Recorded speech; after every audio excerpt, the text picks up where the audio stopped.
जैसे कि last episode में हमने देखा था एड्रिम के इस दूत जो कि टाइल का एक सेकंड फ्रेगमेंट है, उसने इस मॉन्स्टर को एयरपोर्ट में छोड़ दिया होता है। मॉन्स्टर यहाँ पे काफी ज्यादा तबाही मचा रहे होते हैं। तभी यहाँ पे सुहो आ जाता है और वो बहुत ही तेजी से मॉन्स्टर को काटने लगता है। सुहो मन में कहता है ऐसा हो ही नहीं सकता कि हंटर एसोसिएशन एक डेंजर ब्रेक को होने दे। जहाँ पे ये गेट होगा वहाँ पे काफी ज्यादा हताहत हो गई होगी। मुझे पहले ह्यूमंस को कैसे भी करके यहाँ से निकालना होगा। सुहो को देख के टाइल का फ्रेगमेंट अपने मन में कहता है इसके बॉडी में से मिस्ट बन का कोई भी फेट नहीं दिख रहा, यानी इसने स्टारडस्ट को कंज्यूम नहीं किया है। इसकी मैजिक पावर लिमिट्स या उसे थोड़ी सी ज्यादा ही लग रही है। तभी सुहो यहाँ पे मरे हुए मॉन्स्टर पे शैडो एक्सट्रैक्शन का यूज करके उनकी शैडोज को एक्सट्रैक्ट कर लेता है और उनसे कहता है मैं चाहता हूँ कि तुम उन लोगों की हेल्प करो जो यहाँ से इवैक्यूएट नहीं हो पाए हैं। सुहो को अराइज करते हुए देख के ये फ्रेगमेंट बहुत ही ज्यादा हैरान हो जाता है और वो अपने मन में कहता है ये तो वही अथॉरिटी है जो डार्कनेस ने यूज की थी। मुझे यकीन नहीं हो रहा यहाँ पे कोई ऐसा ह्यूमन है जो डार्कनेस की अथॉरिटी को यूज कर सकता है। अगर ये ह्यूमन डार्कनेस से रिलेटेड है तो ये बात सेंस बनाती है कि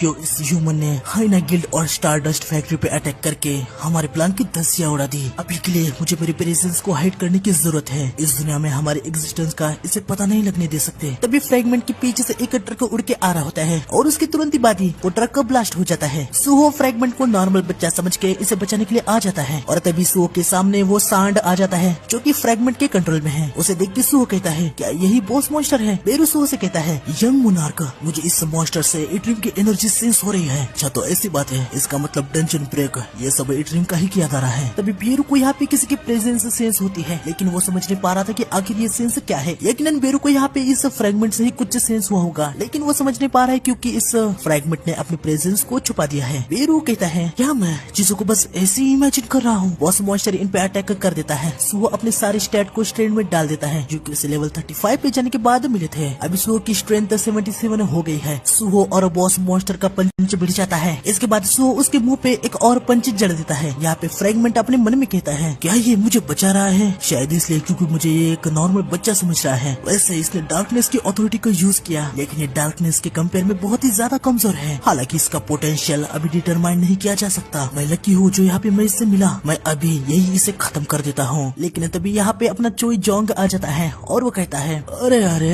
लगता है मुझे आने में थोड़ी सी देर हो गई। कोई ना, चलो अभी इसे खत्म कर दिया जाए। जो ये बहुत सारे मॉन्स्टर के ऊपर अपने फायरबॉल को लगा देता है और उनको ब्लास्ट कर देता है। यहाँ पे एक बहुत ही तगड़ा एक्सप्लोजन हो जाता है। फायरबॉल को देख के सुहो अपने मन में कहता है ये तो फायरबॉल है और ये मॉन्स्टर पे अटैक कर रहे हैं। यकीन नहीं हो रहा एक ही पल में इतने सारे मॉन्स्टर खत्म हो गए। एक हंटर जो फायर को कंट्रोल कर सकता है, कहीं ये जस्ट रैंक हंटर चोई जोंग तो नहीं। तभी हम देखते हैं कि इस सांड को ज्यादा कुछ फर्क नहीं पड़ा होता। ये देख के चोई कहता है तुमने उस अटैक को झेल लिया, इससे पता चलता है कि तुम काफी टफ हो। चलो कोई ना, अगर बात ऐसी है तो जरा इससे भी चेक लो। चोई अपने फायर मैजिक से एक फायर बो बना देता है और एक एरो भी। सुहो रास्ते से साइड हो जाता है। चोई मॉन्स्टर के मुंह पे फायर एरो से अटैक कर देता है और ये अटैक हद से ज्यादा पावरफुल होता है। इससे मॉन्स्टर पूरे तरीके से गायब भी हो जाता है, उसकी हड्डियां तक नहीं बचती। चोई कहता है चलो अब ये हालात संभल गए हैं। काफी सारे लोग चोई की वाहवाही कर रहे होते हैं। चोई अपने मन में कहता है मुझे लगता है कि मैंने यहाँ पे एक यंग बच्चे को देखा था और वो हंटर का पे चला गया जो मेरे आने से पहले यहाँ पे लड़ रहा था। क्या वो बिना क्रेडिट लिए ही चला गया? आखिर उसने ऐसा किया क्यों? सुहो यहाँ पे एक कोने में बैठा होता है। वो अपने मन में कहता है शुक्र है कि वो आ गए। मैं अपनी आइडेंटिटी को एक्सपोज नहीं कर सकता, मुझे अब यहाँ से जाना चाहिए। यह सब तो ठीक है पर अभी तक की एट्रियम ने बिना किसी को कुछ पता चले हमेशा सीक्रेटली एक्ट किया। मुझे यकीन नहीं हो रहा कि उन्होंने कुछ ऐसी जगह पे अटैक कर दिया जहाँ पे काफी सारे लोग हैं। क्या वो कुछ करने का प्लान कर रहे हैं? यहाँ पे हम फ्रेगमेंट को देखते हैं। यहाँ पे एक पोर्टल ओपन हो जाता है और उस पोर्टल के अंदर से थर्ड फ्रेगमेंट यहाँ पे आ जाता है। सेकंड फ्रेगमेंट उसे कहता है ओह तो तुम आ गए थर्ड फ्रेगमेंट। तुम्हें देख देख के काफी ज्यादा समय हो गया। सेकंड फ्रेगमेंट, थर्ड फ्रेगमेंट, ये बॉडी तुम्हें देने से पहले मैं तुम्हें कुछ ऊपर ऊपर की बातें बताता हूँ। इस दुनिया में ह्यूमंस